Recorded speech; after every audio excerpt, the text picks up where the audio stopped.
وبركاته.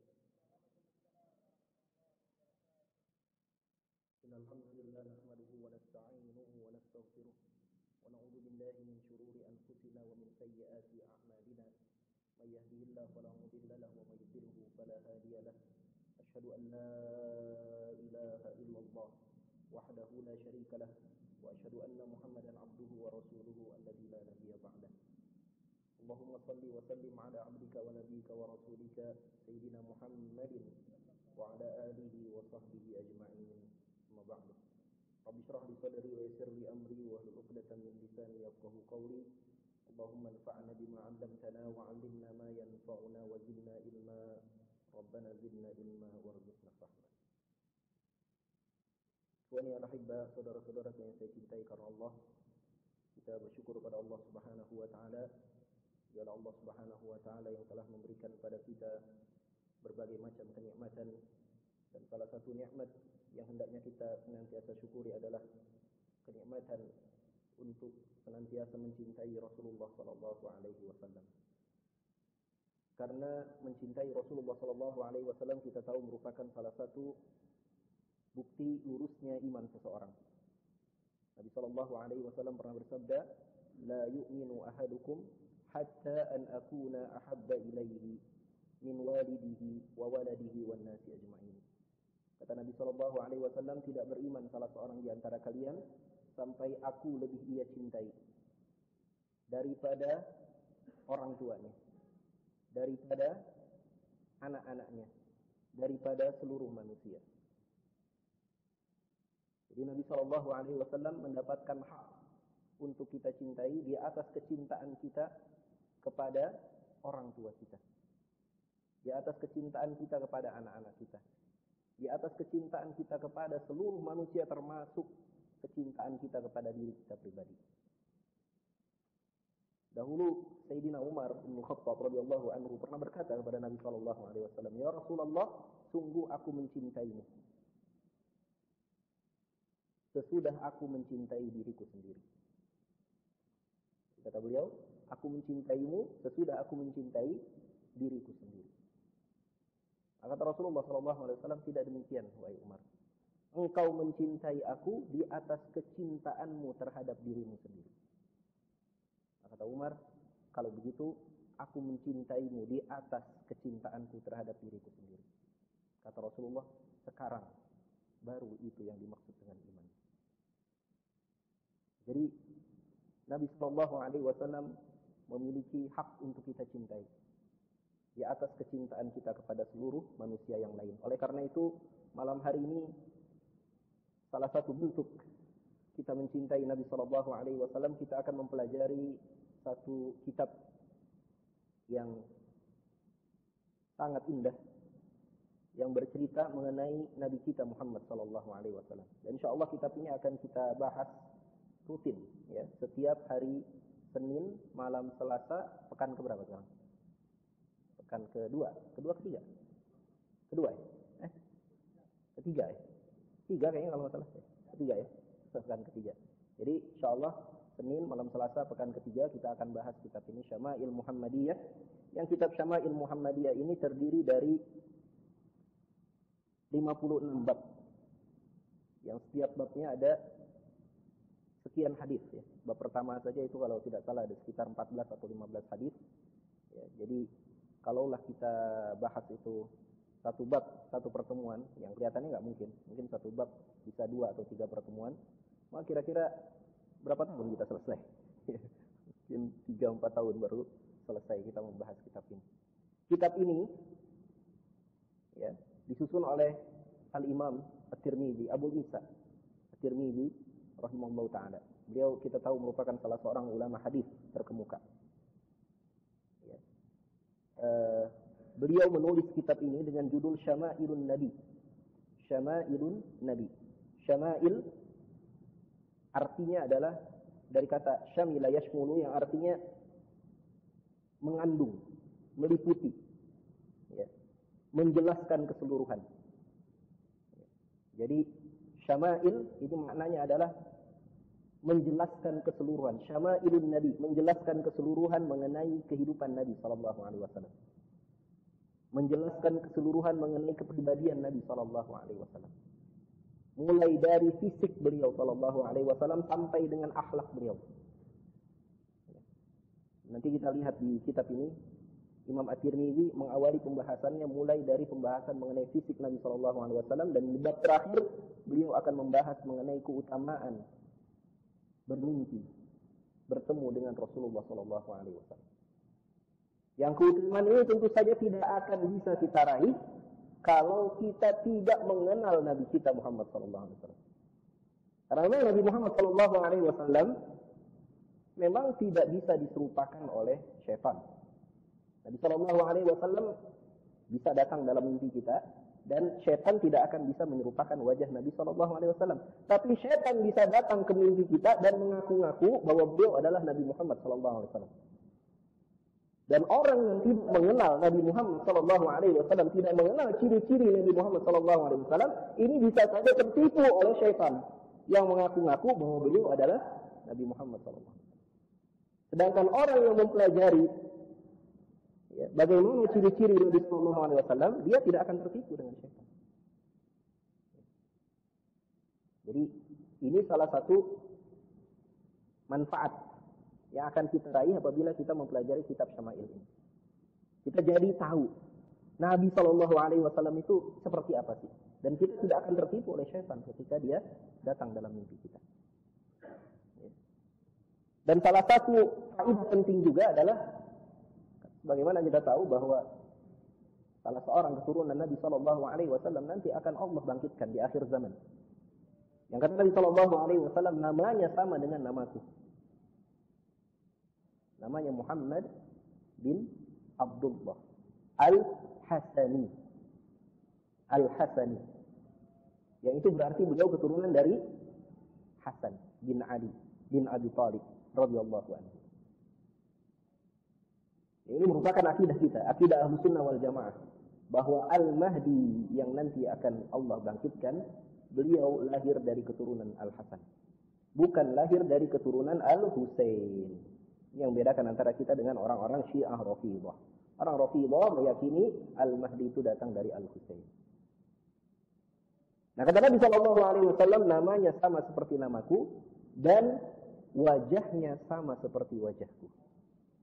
Akhlaknya sama seperti akhlakku. Bagaimana kita bisa mengenali Al-Mahdi nanti? Tentu saja salah satu caranya adalah kita mengenal bagaimana ciri-ciri fisik Nabi sallallahu alaihi wasallam. Jadi kitab Syama'il ini tadi ditulis dengan judul Syama'ilun Nabi sallallahu alaihi wasallam. Akan tapi kemudian para ulama kontemporer biasa menyebut kitab Syama'ilun Nabi ini dengan sebutan Asy-Syama'il Muhammadiyah. Ini judul yang terkenal ya, Asy-Syama'il Muhammadiyah, yang artinya sama ya. Hal-hal yang menyeluruh mengenai Nabi Muhammad sallallahu alaihi wasallam. Kitab Syama'il ini banyak sekali, banyak penulis yang menulis mengenai kitab Syama'il. Namun yang kita bahas tadi, yang akan kita bahas adalah kitab Syama'il yang ditulis oleh Imam At-Tirmidzi. Dan kemudian sebagai syarahnya, saya menganjurkan kita memiliki atau membaca ya syarah Syama'ilin Nabi, ya ini sudah diterjemahkan, yang ditulis oleh Syekh Abdul Razzaq bin Abdul Muhsin Al-Badr. Beliau adalah seorang ulama terkemuka dari Madinah. Sudah sering datang juga ke Indonesia ya. Syekh Abdul Razzaq bin Abdul Muhsin Al-Badr. Beliau menulis syarah dari Syama'ilin Nabi ini. Kemudian di muqaddimah dari syarah Syama'ilin Nabi sallallahu alaihi wasallam ini, Syekh Abdul Razzaq menulis beberapa alasan, beberapa faedah, beberapa manfaat mengapa kita mempelajari kitab Asy-Syama'il. Mengapa kita harus mempelajari kitab ini? Saya akan ringkas beberapa di antaranya. Yang pertama adalah salah satu kewajiban kita sebagai orang beriman adalah beriman kepada Rasulullah sallallahu alaihi wasallam. Tidak akan sempurna keimanan kita apabila kita tidak beriman kepada Nabi sallallahu alaihi wasallam, dan tidak akan sempurna keimanan kita kepada Nabi sallallahu alaihi wasallam jika kita tidak mengenal beliau sallallahu alaihi wasallam. Maka tidak sah syahadat seseorang yang apabila dia hanya mengucapkan syahadat satu saja. Asyhadu an la ilaha illallah, lantas tidak dilanjutkan dengan syahadat yang kedua, wa asyhadu anna Muhammadar Rasulullah. Seseorang baru dianggap beriman apabila dia mengucapkan dua kalimat syahadat. Kesaksian akan Allah dan kesaksian akan kerasulan Muhammad sallallahu alaihi wasallam. Baru dianggap beriman kalau mengakui Nabi Muhammad sallallahu alaihi wasallam. Baru dianggap beriman ya, apabila kita mengenal Nabi Muhammad sallallahu alaihi wasallam. Apa dalilnya? Dalilnya adalah fitnah kubur. Ya, kita nanti akan mengalami ini. Fitnah itu artinya apa? Ujian di alam kubur. Ya. Ketika kita telah wafat, dimasukkan ke dalam liang lahat. Kemudian sudah pulanglah orang-orang yang mengantarkan kita ke liang lahat. Mereka sudah berjalan sejauh 40 langkah. Maka akan datang nanti dua makhluk Allah. Yang kedua-duanya nanti akan datang menduduki kita. Dan kemudian bertanya 3 hal. Yang pertama, bertanya, Man Rabbuka? Siapa Tuhan? Kemudian yang kedua, bertanya, Ma dinuka? Apa agamamu? Kemudian yang ketiga, bertanya, Man hadzal rajulul ladzi ba'atsallahu ilaik? Siapa lelaki ini yang telah Allah utus kepadamu? Siapa yang dimaksud? Nabi kita Muhammad SAW. Maka ini 3 pertanyaan penting, Pak. Yang harus senantiasa kita pelajari 3 pertanyaan ini. Yang harus kita ketahui jawabannya. Yaitu pertanyaan mengenai Allah. Siapa Allah? Kemudian pertanyaan mengenai apa agama kita. Apa itu Islam? Dan yang ketiga, pertanyaan mengenai Nabi kita Muhammad SAW. Ketiga pertanyaan ini sering disebut oleh para ulama sebagai usulul salasah. 3 hal yang paling pokok yang harus kita ketahui. Dan satu dari 3 itu adalah pertanyaan mengenai Nabi kita Muhammad SAW. Karena itu wajib bagi kita mengenal Nabi kita Muhammad SAW. Kemudian yang kedua, mencintai Rasulullah SAW ini juga merupakan kewajiban seorang Muslim. Tadi sudah saya sebutkan hadisnya. Ya. Dan dalam Al-Quran, surat At-Taubah, Allah Subhanahu wa taala juga berfirman, ya. Qul man kana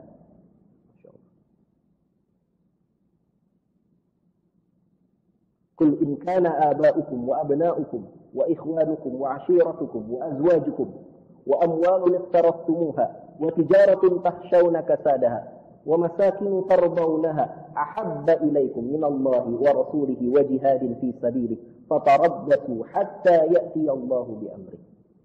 Allah Subhanahu wa taala katakanlah, apabila bapak-bapak kamu, saudara-saudara kamu, anak-anak kamu, istri-istri kamu, keluarga kamu, harta perniagaan kamu, rumah, tempat tinggal, kampung halaman yang kau ridha untuk tinggal di dalamnya, itu semua lebih kalian cintai daripada Allah, daripada Rasulnya, daripada berjihad di jalannya, maka siap-siaplah, tunggulah sampai kemudian Allah Subhanahu wa taala mendatangkan perhitungan untuk kalian. Jadi kewajiban kita mencintai 3. Kita wajib mencintai Allah, wajib mencintai Rasulullah sallallahu alaihi wasallam, dan yang ketiga kita wajib mencintai jihad, membela agama ini. Ya. Maka mencintai Rasulullah sallallahu alaihi wasallam adalah kewajiban kita. Dan orang yang mengaku cinta kepada seseorang, tentulah dia akan bersemangat untuk mempelajari kisah mengenai orang yang ia cintai. Ini hal yang aksiomatik, pasti. Gak akan mungkin seseorang ngaku cinta kepada seseorang, tapi gak mau dengar kisah mengenai orang yang dia cintai. Gak mungkin. Kita ngaku cinta kepada orang tua kita, pasti kita suka dengar kisah mengenai orang tua kita. Ada teman ayah kita datang pada kita. Ayah kita sudah wafat, temannya datang cerita tentang ayah kita. Pasti kita senang mendengarkan. Kenapa? Karena kita cinta kepada ayah kita. Maka seseorang yang mengaku cinta kepada Nabi Sallallahu Alaihi Wasallam seharusnya juga bersemangat mendengarkan kisah mengenai Nabi-Nya Muhammad sallallahu alaihi wasallam. Kemudian yang ketiga, Allah Subhanahu wa taala telah menjadikan Rasulullah sallallahu alaihi wasallam sebagai teladan bagi umat manusia. Ya. Dalam surat Al-Ahzab ayat ke-21 Allah Subhanahu wa taala berfirman, "Laqad kana lakum fi Rasulillahi uswatun hasanah." Sungguh telah ada untuk kalian dalam diri Rasulullah sallallahu alaihi wasallam uswah hasanah. Para ulama menyebutkan uswah hasanah pada diri Nabi sallallahu alaihi wasallam adalah uswah hasanah kamilah, suri tauladan yang baik yang sempurna, yang semua aspek kehidupannya bisa kita tiru, bisa kita teladani. Dalam Al-Quran hanya ada 2 nabi yang diberi gelar uswah hasanah. Yang pertama Nabi Ibrahim. Laqad kana lakum fi Ibrahim uswatun hasanatun liman kana. Laqad kana lakum fi Ibrahim laqad kana lakum uswatun hasanatun fi Ibrahim walladzina ma'ahu. إذ قالوا لقومهم إنا براء منكم ومما تعبدون من دون الله كفرنا بكم وبدا بيننا وبينكم العداوة والبغضاء أبدا حتى تؤمنوا بالله وحده. Sungguh telah ada pada diri Ibrahim dan orang-orang yang bersamanya uswah hasanah, suri tauladan. Tapi dalam hal apa? إذ قالوا لقومهم إنا براء منكم. Uswah hasanah pada diri Nabi Ibrahim adalah ketika Nabi Ibrahim berkata kepada kaumnya, "Inna bura'a'u minkum, sesungguhnya kami berlepas diri dari kalian. Kafarna bikum, kami ingkari kalian. Wa bada bainana wa bainakumul adawa wal baghdau abada." Dan mulai hari ini ada kebencian dan permusuhan antara kita dan kalian. Hatta tu'minu billahi wahdah, sampai kalian beriman kepada Allah saja. Jadi uswah hasanah, suri tauladan pada diri Nabi Allah Ibrahim alaihissalam bagi kita adalah meneladani Nabi Ibrahim dalam hal akidah. Ketegasan beliau dalam hal akidah. Tapi kita tidak meneladani Nabi Ibrahim alaihissalam dalam hal-hal yang lain, tidak. Tidak dalam hal bagaimana beliau berkeluarga, tidak dalam hal bagaimana beliau beribadah, tidak dalam hal bagaimana beliau memimpin masyarakat, tidak. Namun Nabi kita Muhammad SAW, beliau adalah uswah hasanah kamilah. Beliau adalah suri tauladan yang sempurna, yang utuh, yang paripurna, yang semua aspek kehidupannya bisa kita tiru. Dan beliau mengalami hidup yang sempurna. Beliau pernah menjadi ayah. Beliau pernah menjadi suami. Beliau pernah menjadi suami yang mengalami pernikahan monogami. Ya kan?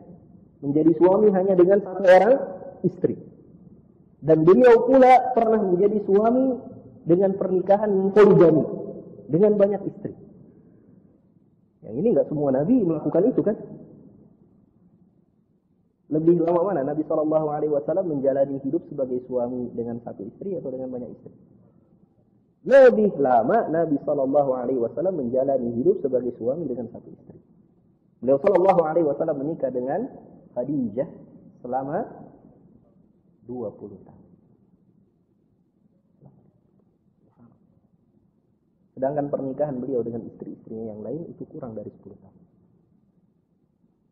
Beliau teladan yang baik ketika menjadi seorang suami yang memiliki satu istri, dan beliau teladan yang baik ketika beliau menjadi seorang suami dengan memiliki beberapa orang istri. Beliau ayah yang terbaik, beliau kakek yang terbaik, beliau panglima perang yang terbaik, beliau pemimpin masyarakat yang terbaik, beliau adalah dokter yang terbaik. Jadi seluruh aspek kehidupan Nabi SAW seluruhnya bisa kita teladani.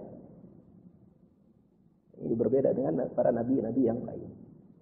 Tidak semua nabi memiliki aspek kehidupan yang lengkap. Ya. Yang ketiga sudah. Yang keempat, Allah Subhanahu wa taala juga telah menetapkan bahwa Rasulullah SAW harus lebih diutamakan oleh setiap orang beriman di atas diri mereka sendiri. Dalilnya adalah surat Al-Ahzab ayat ke-6. Ya, Allah Subhanahu wa taala berfirman, "Ma min mu'minin illa wa ana awla bihi fid dunya wal akhirah." Tidak ada seorang mukmin kecuali aku yang lebih berhak untuknya di dunia maupun di akhirat. Ini hadis Nabi, maaf ya. Iqra'u ma syi'tum, bacalah oleh kalian kalau kamu mau, surat Al-Ahzab ayat ke-6, An-nabiyyu aula bil mu'minina min anfusihim. Nabi itu lebih berhak kepada orang-orang beriman daripada diri mereka sendiri berhak kepada diri mereka. Jadi orang beriman kepada diri mereka itu dibandingkan dengan Nabi kepada diri mereka, kepada diri orang beriman, lebih besar haknya Nabi kepada orang beriman. Nah, orang beriman itu enggak boleh menentang perintah Allah dan Rasulnya.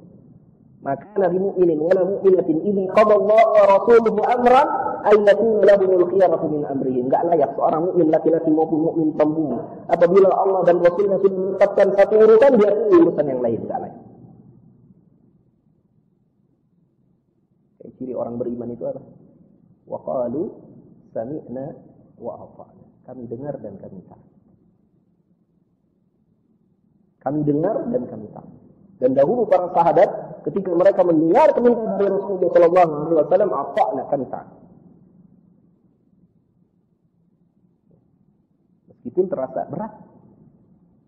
Meskipun mungkin terasa berat bagi dirinya. Bagaimana tidak berat? Seorang wanita muslimah cantik dari kalangan terpandang, kalangan bangsawan, namanya Zainab, diminta oleh Rasulullah sallallahu alaihi wasallam untuk menikah dengan seorang mantan budak yang bernama Zaid bin Harithah. Berat enggak? Berat itu.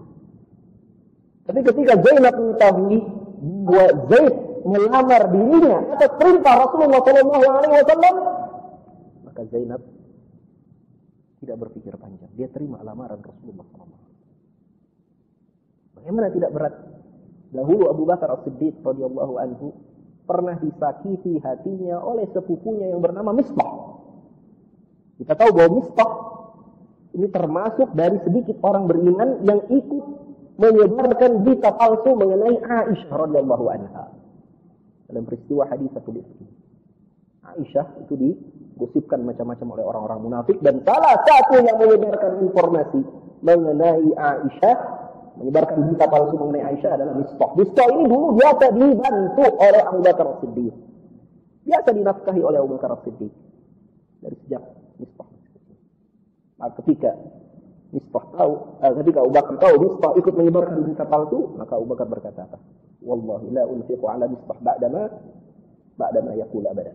Demi Allah, aku tidak akan lagi berinfak kepada Mistah sesudah apa yang dia ucapkan selama-lamanya. Aku tidak akan berinfak. Aku tidak akan bantu lagi Mistah. Namun kemudian Allah Subhanahu wa taala menegur sikap Abu Bakar As-Siddiq ini. Disuruh Abu Bakar As-Siddiq ini untuk memaafkan Mistah. Ala tuhibbuna an yaghfirallahu lakum? Tidakkah kau suka apabila Allah mengampuni dosa-dosa kalian? Maka Abu Bakar kemudian berkata, wallahi inni la uhibbu maghfiratan min Allah. Demi Allah, sesungguhnya aku lebih menyukai ampunan dari Allah. Dia maafkan Mistah. Berat gak Pak? Berat Pak. Ada orang yang nyakitin kita gitu ya. Padahal dia sering kita bantu. Ya. Terus kita mau berhenti bantu dia. Tapi Allah kemudian suruh apa? Terusin bantuannya, gak boleh. Gak boleh kita menghentikan bantuan gara-gara orang itu pernah nyakitin kita. Berat ya. Ya. Ada seorang pemuda baru saja menikah. Di malam pertama dia bertemu dengan istrinya. Terdengarlah panggilan jihad. Perang Uhud. Maka dia keluar dari rumahnya, menyambut seruan Nabi sallallahu alaihi wasallam, bertempur dengan gagah berani, dan akhirnya Allah anugerahkan syahid. Siapa dia? Hanzalah. Yang akhirnya jenazahnya ditemukan oleh para sahabat dalam keadaan basah, padahal pagi hari itu tidak turun hujan. Maka Rasulullah sallallahu alaihi wasallam menyebut Hanzalah ghasilul malaikah. Inilah Hanzalah yang telah dimandikan oleh para malaikat. Berat enggak Pak? Berat itu. Baru menikah dengan istrinya, dia tinggalkan istrinya. Akhirnya ditemukan jenazahnya dalam keadaan basah. Karena apa? Karena ternyata dia baru bertemu dengan istrinya, dia baru berhubungan tadi malam dengan istrinya. Belum sempat mandi junub, dan akhirnya para malaikatlah yang memandikan dia. Jadi orang beriman itu berat Pak. Kenapa? Karena kita harus merelakan diri kita ini untuk diperintah oleh Rasulullah SAW. Udah nggak punya hak pilih lagi kita ini. Udah kita tunduklah, patuhlah dengan perintah Allah dan Rasul. Wa ma ataakum rasul fakhudhu wa ma nahakum anhu fantahu. Apa yang diperintahkan oleh Allah, apa yang diperintahkan oleh Rasulullah, maka kerjakan. Apa yang dilarang oleh Rasulullah, tinggalkan. Kita nggak punya pilihan lagi. Ya. Maka ini poin yang keempat. Allah Ta'ala telah menetapkan Rasulullah harus lebih kita utamakan daripada diri kita sendiri. Kemudian yang kelima, Allah Subhanahu wa Ta'ala di dalam Al-Quran bersumpah akan keagungan akhlak Rasulullah Sallallahu Alaihi Wasallam di surat Al-Qalam. Allah Subhanahu wa Ta'ala berfirman surat Al-Qalam ayat pertama sampai dengan ayat keempat. Nun wal qalami wa ma yasturun ma anta bi ni'mati rabbika bimajnun wa inna laka la ajran ghayra mamnun wa innaka la ala khuluqin 'azim. Nun wal qalami wa ma yasturun. Nun dan demi qalam dan apa yang mereka tulis. Ma anta bi ni'mati rabbika bimajnun. Tidaklah engkau wahai Muhammad karena nikmat dari Tuhanmu itu merupakan orang gila. Wa inna laka la ajran ghayra mamnun, dan sesungguhnya engkau benar-benar mendapatkan pahala yang tidak ada batasnya. Wa innaka di ayat yang keempat, dan sesungguhnya engkau la ala sungguh. Jadi di sini ada dua huruf penegasan. Yang pertama inna, yang kedua la. Ya. Yang pertama inna dan yang kedua adalah la.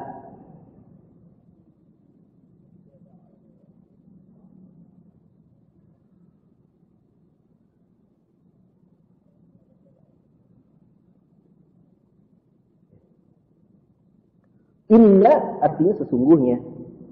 Ka kamu, la sesungguhnya juga.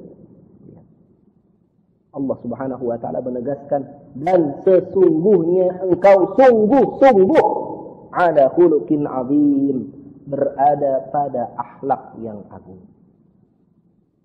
Allah bersumpah bahwa Nabi sallallahu alaihi wasallam memiliki akhlak yang agung. Dan tidaklah Allah Subhanahu wa Ta'ala bersumpah di dalam Al-Qur'an kecuali itu merupakan isyarat kepada kita untuk memperhatikan hal yang Allah jadikan sumpah tadi. Allah bersumpah atas nama waktu misalnya, wal asri, wal duha, wal fajri. Maka itu petunjuk bahwa kita harus memperhatikan waktu. Allah Subhanahu wa Ta'ala bersumpah ya, bahwa Nabi sallallahu alaihi wasallam berada pada akhlak yang mulia. Ini petunjuk bagi kita untuk memperhatikan, meneladani akhlak Nabi kita Muhammad sallallahu alaihi wasallam. Selanjutnya yang keenam, Allah Subhanahu wa Ta'ala juga perintahkan kepada kita untuk berselawat kepada Nabi kita Muhammad sallallahu alaihi wasallam. Ya. Allah Subhanahu wa Ta'ala berfirman di surat Al-Ahzab ayat ke-56, "Innallaha wa malaikatahu yusholluna 'alan nabi, ya ayyuhalladzina amanu shallu 'alaihi wa sallimu taslima." Sesungguhnya Allah dan para malaikatnya berselawat kepada Nabi Muhammad sallallahu alaihi wasallam, wahai orang-orang yang beriman berselawatlah dan ucapkanlah salam kepadanya. Ini perintah yang unik karena Allah Subhanahu wa Ta'ala memerintahkan kepada kita sesuatu dan Allah melakukannya. Allah melakukannya. Tidak ada perintah yang seperti ini gitu. Allah perintahkan kita sesuatu dan Allah lakukannya. Allah perintahkan kita mengucapkan salawat dan Allah melakukannya. Innallaha wa malaikatahu yusholluna 'alan nabi. Ini juga berarti bahwa salawatnya kita ini enggak ada manfaatnya sebetulnya, Pak. Jangan kita bangga gitu dengan kita sudah memperbanyak baca salawat, kita sudah banyak jasa kepada Nabi Muhammad SAW. Salawatnya kita enggak ada artinya apa-apa. Kenapa? Karena Allah dan para malaikatnya telah bersalawat. Apa artinya salawat kita? Salawat kita manfaatnya bukan untuk Nabi Muhammad SAW. Salawat kita itu manfaatnya untuk diri kita sendiri. Karena kata Nabi sallallahu alaihi wasallam, "Inna awlan nas bi yaumil qiyamah aktsaruhum 'alayya salatan." Sesungguhnya orang yang paling dekat denganku nanti di hari kiamat adalah orang yang paling banyak membaca salawat kepadaku. Jadi manfaat salawat itu untuk kita sendiri, supaya kita dikenali oleh Nabi Muhammad sallallahu alaihi wasallam nanti di hari kiamat. Supaya kita dapatkan syafaat dari Nabi kita Muhammad sallallahu alaihi wasallam. Supaya kita mendapatkan 10 kali salawat dari Allah Subhanahu wa taala. Karena kata Nabi Muhammad sallallahu alaihi wasallam, "Man shalla alayya salatan wahidan, sallallahu alaihi asyra salawat." Barang siapa yang bersalawat kepadaku 1 kali, maka Allah akan bersalawat kepadanya 10 kali. Jadi kita yang butuh salawat, Pak. Bukan Nabi Muhammad sallallahu alaihi wasallam yang butuh salawat. Dan kita tidak akan bersemangat membaca salawat kalau kita tidak kenal kepada Nabi Muhammad sallallahu alaihi wasallam. Di sini pentingnya kita belajar asy-syama'il. Kemudian yang ketujuh, sesungguhnya syama'il dari perjalanan hidup Rasulullah sallallahu alaihi wasallam merupakan panduan hidup seorang muslim. Jadi kita berjalan di atas jalan hidupnya Nabi Muhammad sallallahu alaihi wasallam. Kita hidup seperti hidupnya Nabi Muhammad sallallahu alaihi wasallam. Kita memiliki gaya hidup seperti gaya hidupnya Nabi Muhammad sallallahu alaihi wasallam. Berusahalah kita mencontoh Nabi Muhammad sallallahu alaihi wasallam dalam seluruh aspek kehidupan beliau. Ini enggak mungkin kita bisa melakukan itu kalau kita enggak kenal kepada Nabi Muhammad sallallahu alaihi wasallam. Bahkan kalau perlu kita nyisir, ikut bagaimana cara Nabi bersisir. Kita berpakaian, ikut bagaimana cara Nabi berpakaian. Kita memakai sendal, ikut bagaimana cara Nabi memakai sendal. Kita makan, kita ikut cara Nabi makan. Kita hidup di atas hidupnya Nabi Muhammad SAW. Dan orang kalau sudah cinta kepada seseorang kan begitu kan? Ya kan? Kita lihat ya orang-orang yang mengidolai orang-orang kafir itu kan. Wah, segala macam gaya hidup orang kafir itu dia usahakan untuk dicontoh. Gaya berpakaian, gaya makan, gaya berbicara. Sadar dia kan, bahwa dia telah mencintai orang-orang kafir itu. Nah ini yang ke-7. Yang ke-8, mengenal Nabi Muhammad SAW merupakan salah satu faktor utama menambah keimanan kita. Ketika kita mempelajari kehidupan Nabi Muhammad SAW, maka kita akan lihat bahwa seluruh hidup Nabi Muhammad SAW itu merupakan mukjizat. Merupakan mukjizat. Apa itu mukjizat? Mukjizat itu adalah argumentasi untuk mengalahkan orang-orang kafir. Orang-orang kafir yang enggak percaya dengan kenabian Nabi Muhammad SAW, maka Allah hadirkan mukjizat. Salah satu mukjizat itu adalah Al-Quran. Tapi ada lagi mukjizat yang lain, yaitu kehidupan Rasulullah SAW. Kehidupan Rasulullah itu mukjizat. Akhlaknya Rasulullah SAW itu mukjizat. Merupakan bukti bahwa beliau memang betul-betul Rasul, betul-betul Nabi, bukan manusia biasa. Karena kita akan lihat akhlak Nabi itu memang sungguh luar biasa, tidak tertandingi. Contohnya apa misalnya? Dikatakan oleh Anas bin Malik radhiyallahu anhu dalam hadis riwayat Muslim. Ma'adan Nabi sallallahu alaihi wasallam ta'aman qatt. Sungguh Nabi sallallahu alaihi wasallam tidak pernah mencela makanan sekalipun. Apabila beliau suka, beliau makan. Apabila beliau tidak suka, maka beliau tinggalkan. Ini akhlak yang luar biasa agung. Apa yang dimaksud dengan aba? Yang dimaksud dengan aba, kata para ulama hadis, itu adalah mengomentari. Nggak pernah komentarin makanan. Kalau beliau suka, beliau makan. Nggak suka, beliau tinggalkan. Ini bentuk akhlak beliau yang sangat luhur. Sekarang coba kita tanya, ada nggak orang yang nggak pernah mengomentari makanan seumur hidupnya? Kita pernah nggak kita komentari makanan? Sering, Ustaz. Tiap hari kita komentari makanan. Makanannya keras, makanannya asin, makanannya bau, asin, macam-macam kita komentarin. Ditraktir sama orang, kita komentarin makanan. Padahal kita traktir, bukan kita yang bayar. Kalau kita yang bayar mungkin kita komentar masih wajar lah. Ini kita ditraktir gratis, kita komentarin makanan. Nah, Nabi SAW nggak pernah komentarin makanan, nggak pernah. Ada nggak orang seperti ini? Nggak ada. Ini bukti bahwa Nabi kita Muhammad SAW Nabi, bukan manusia biasa. Bahkan kata Anas bin Malik radhiyallahu anhu, ya, aku mendampingi Nabi sallallahu alaihi wasallam selama 9 atau 10 tahun, dan Nabi sallallahu alaihi wasallam tidak pernah berkata uf kepadaku. tidak pernah menghardik aku. Bahkan tidak pernah menegur aku, kenapa kau lakukan ini, kenapa kau tidak lakukan itu. Anas bin Malik ini siapa? Pembantu Rasulullah SAW. Ada nggak orang yang punya pembantu, tapi pembantunya nggak pernah dihardik, nggak pernah ditanya, nggak pernah diomelin gitu, seumur hidupnya? Selama 10 tahun. Ada? Nggak ada. Nabi nggak pernah menghardik. Kita pembantu kita, jangankan pembantu salah, nggak salah aja kita komentarin. Jangankan salah, nggak salah aja kita komentarin. Apalagi salah, apalagi misalnya pecah piring atau segala macam. Lihat bagaimana mulianya akhlak Rasulullah SAW. Ketika ibunda kita Aisyah cemburu, ya, pernah ibunda kita Aisyah itu cemburu. Ya. Ibunda kita Aisyah melempar piring. Piring itu benda mahal zaman dulu, Pak. Jangan kita bayangkan piring itu seperti hari ini ya, kita bisa dapati di mana saja. Piring itu benda mahal. Dipecahkan piring di hadapan Rasulullah SAW dan para sahabatnya. Bayangkan Pak, kalau kita punya istri kita mecahin piring depan kita, kita lagi kumpul sama teman-teman kita. Kita apain istri kita itu? Kita lagi ngumpul sama kawan-kawan kita, dia pecahin piring depan kita. Malu gak? Malu, luar biasa. Tapi apa kemudian kata Nabi SAW? Gharrat ummuka. Kata Nabi SAW, ibu kalian, ibumu sedang cemburu. Ibumu itu siapa? Aisyah. Gharrat, sedang cemburu.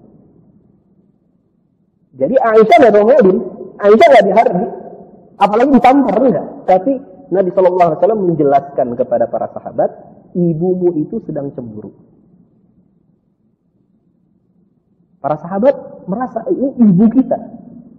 Kalau ibu kita melakukan kesalahan, kita marah nggak sama ibu kita? Enggak. Maka para sahabat nggak marah. Apalagi Nabi menjelaskan yang dilakukan oleh Aisyah itu cemburu. Cemburu itu perbuatan jelek atau perbuatan baik, Pak? Baik.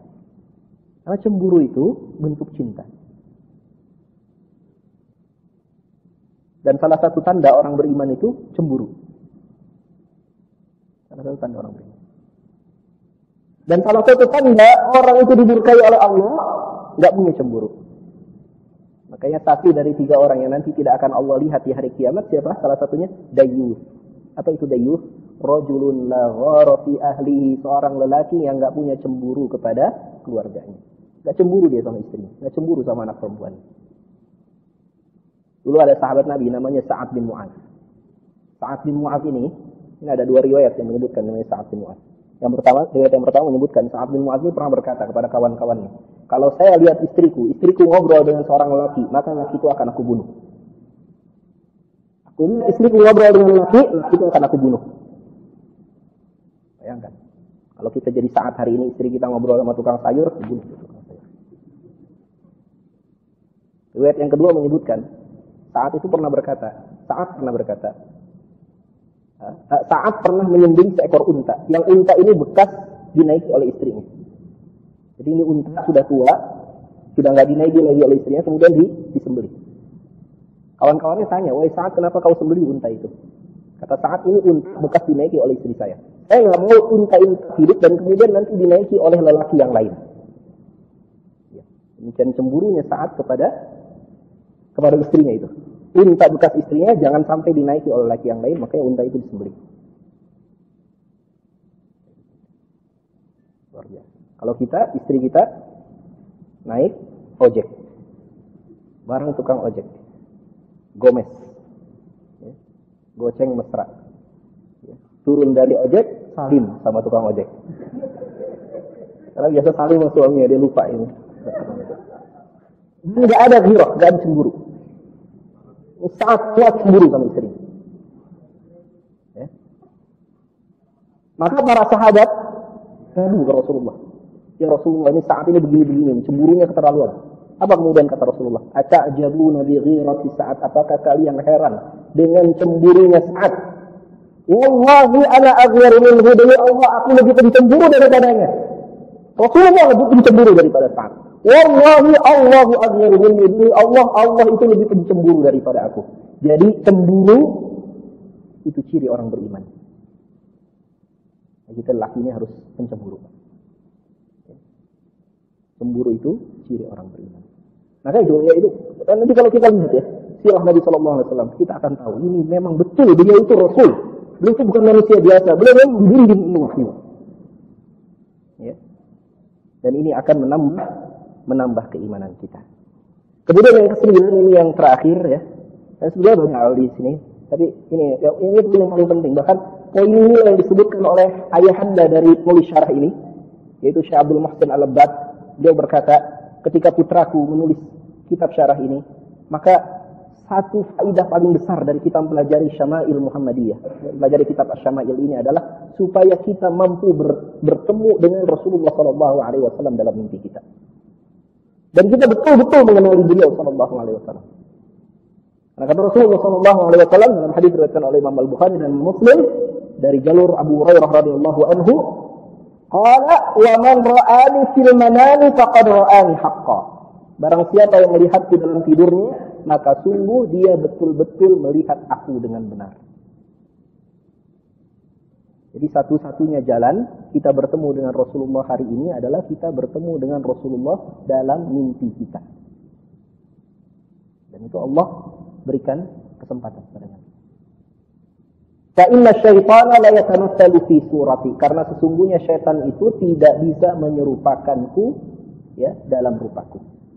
Wa man kadzaba 'alayya muta'ammidan falyatabawwa maq'adahu minan nar, barang siapa yang berdusta atas namaku maka siap-siaplah tempat duduknya nanti di neraka.